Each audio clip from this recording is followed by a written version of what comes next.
Fredlake, hari ini kita ada Myvi 1.3 SE. Ni auto punya tahun 2010 lah. Ni SE dia ada ini cantik sikitnya. Spoiler dia grey color macam sangat cantik.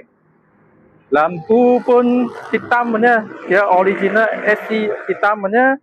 Dan ini ada besar sikit punya spotlight lah. Bumper pun dah sama punya, sangat cantik lah. Sini ada skirting.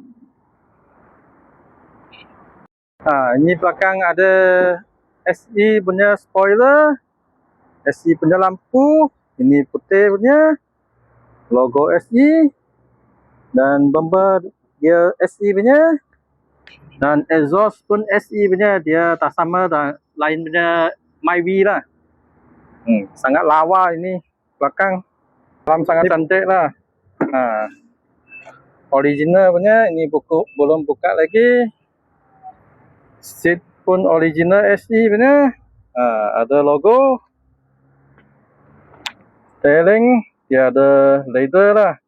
Ini ada merah punya. Ini SE baru ada punya.